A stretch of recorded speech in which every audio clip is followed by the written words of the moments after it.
Hello tankers, it's Mad and welcome back to another quick tutorial video. Today we're going to be talking about one of the changes in the most recent large patch, the change to the new mini-map. We get a lot more information than you used to, i.e. we didn't get used to get any information to do with view range and camo value, but now we've had a slight change moving towards PC spec. It's not quite the same, but you get a lot more information than you used to, like in this clip where I'm out in the Bulldog spotting. This requires good map knowledge in terms of map sizes and grid square sizes, good knowledge of your own view range, your own camo value, view range of the enemy tanks and their camo values, good use of cover, and quite frankly just nerves and balls of steel to be able to sit out in the open undetected, using your rangefinder to look at the ranges of enemy tanks and decide whether you can sit here long enough to be able to spot the targets for your team. And this was a key skill you needed to learn to be able to make good use of light tanks, sneaky tank destroyers, medium tanks that maybe didn't have any armour and required to be stealthy like a Leopard prototype. And yeah, so that was a skill you used to have to learn and just be able to do basically, whereas now with the new minimap change, Wargaming have given you a little extra help to see you get along a bit better in this game. Right, so now we're going to move on to a game from the latest patch that does have this information. Alright men, we've got enemies in the area. You either have to take them all out or capture their base. Let's roll. Right tankers, so if you check my minimap now, there is a blue cone and a large blue dotted circle. The blue cone is your view range. It shouldn't really be a cone, it should be a circle as well, because your view range is 360 degrees and not just in front of you. This view range cone takes into account your consumables and equipment fit and crew skills. And when the equipment fit is reactive, like the binos, they activate after 3 seconds, your view range cone will change to indicate the change of view range. The camo value ring is slightly more awkward to explain. This is the maximum distance you can be spotted, but it doesn't mean you will be spotted. And also the view range cone. Just because a tank is inside your view range cone doesn't mean you will spot them. It all depends down to their camo values and view range as well. So, although you can now have a visual representation of the maximum distance you can be spotted and the maximum distance you can spot someone, it doesn't mean you will spot them, and it doesn't mean they will spot you. These are a guide which you use as a tool to play better. Right, so before we watch this clip again from the start, let's talk about things that can affect your view range. So, straight away you have the tank's basic view range. To bump this up you can fit equipment, either coated optics, which is constant, or binocular telescope that activates after 3 seconds. Crew skills, there are 2 crew skills that actually, well, only increase your view range. I think they are situational awareness and something else. Also, brothers in arms, that adds 5% to all your crew skills, and one of your crew skills is your commander, and that affects the view range. And all of these things will be indicated in your blue view range cone, which should be a circle. Right, so what about the camo value ring? Well, there is a couple of things you can do. Especially equipment, you can fit a camo net. That is reactive and will activate after 3 seconds, and that will be indicated by a drop in the size of that large blue ring. The camo skill, one thing I highly recommend is one of your very early skills. It gives you 100% extra when fully trained on your camo value.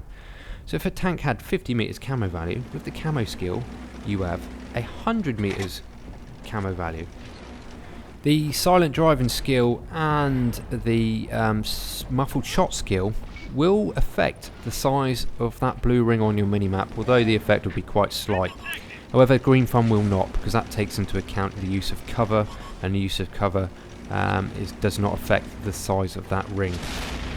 Right, so we're going to go back to this clip again and watch it from the start, but only watch the minimap, and I'll explain what's going on. Right, you can see me now, I'm moving into position. Moving up, I stop. Now, small decrease in the camo value, because I've stopped moving. Then my camo net and binos kick in, my view range increases massively, and my spotting distance decreases massively. I pick up some targets because they're within my view range cone, and their camo value is not high enough to defeat my view range. And now I sit here and hope my team picks me up some nice assist points. As you can see, the tanks are moving in and out of my view range as they move in and out of cover, move behind hard cover, and there we go, they've gone. Doesn't mean they're not there, it just means I can't see them, and that's the big thing that a lot of people don't understand. You may have 400 meters view range, but it doesn't mean you're going to spot people within that 400 meters.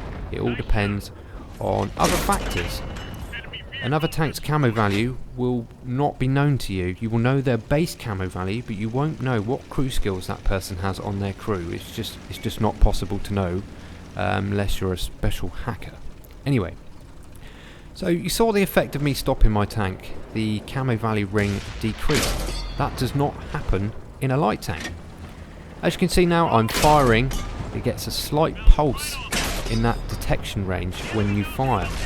When you fire in your tank, the detection range, your camo value decreases massively basically, and the detection range increases massively. So just take that into account. Just a bit more on light tanks before we go. So light tanks are the only class in the game that don't get a drop in camo value when they move. And that's why when they stop, the camo value ring doesn't get smaller because it never got bigger in the first place. So try and just clear that up a little bit. Right tankers, one last clip to prove there's a method in my madness, but let's recap quickly. So your view range cone, that indicates your view range of your tank, and it's not really a cone, it should be a circle because view range is 360 degrees around your tank and is only stopped by solid cover and hills and things like that. So the camo value ring, that indicates the maximum distance you can be spotted in your tank, but doesn't mean you will. And back to the view range cone again, that is the maximum view range you have, but doesn't mean you will spot tanks within that cone because it all depends on their enemy tank's camo value as well. So like I said at the start, it's a guide, and a guide you should use as a tool to help you play better and help you play smarter. Right, so back to the action. So this game we're winning, but on the team destruction game modes I need to make sure this guy has less hit points than the total hit points of myself and my friendly artillery. So I need to get some help off him, and the only way I'm going to do that against a player that did really seem to know what he was doing. He's chasing me down because he needs to, because he's losing. But look at this, I'm spotting him, he can't spot me even when I'm firing. He can't spot me because I'm in the night with a decent camo value. I'm running my Death Star crew, so it's got all the sneaky skills. As you can see on the minimap, I've got plenty of view range, and my camo value ring when I'm moving is about the same as my view range. So even when I'm moving in this tank, there's pretty no chance of a Russian tank that isn't stationary with binos deployed spotting me. So look at me, being a chicken, I'm running away. Now watch the minimap. Remember, view range isn't just your cone, it's 360. I spot a tank behind me that's not in the view range cone, so I've just proved that one. There he is up on the hill.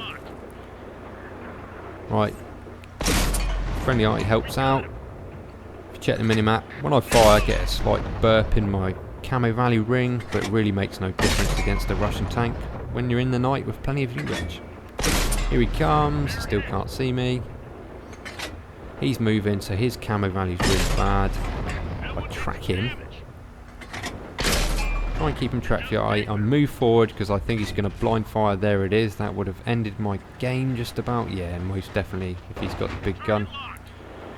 So he's coming in less than 300 meters now. I fire and he spots me finally. So now I've worked out I'm down to about 300 meters. I'm safe to shoot at this dude, just by using the view range cone and my camo value as a guide and a bit of detective work, and then I run away some more.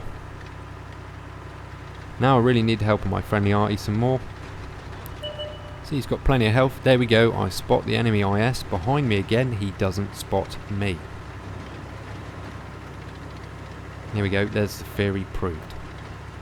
Just watch the end of the game, just for general interest. It's quite funny. But whilst the end of this game is happening, hope this helped, guys, especially for you newer players. I don't expect any of the more experienced players really needed this tutorial at all. But if it did help any of you newer players, let me know in the comments below, because these episodes, they take a lot longer to put together than just a normal Goes Man episode or something like that. So if it has helped you, let me know, and I'll put some more effort into doing them in the future. Right, now I'm stationary. My view range is constant because I'm running coated optics with tea and pudding, so there's no change in the view range cone. But what will change now, when I'm firing, my camo value ring is burping up, but it makes no difference because this guy's rushing, and he's rushing my artillery. So yeah, good play from him. Very aggressive. Less than a minute of the game gone. It's team deathmatch, so I think we got it in the bag, but it'd be nice to kill the last guy. Artillery puts a lovely hit in, Eyes misses. Yes, come on, boom, last kill. Well, there we go, guys. Hope you enjoyed this tutorial. Hope it helped, and I'll catch you on the next one. See you later.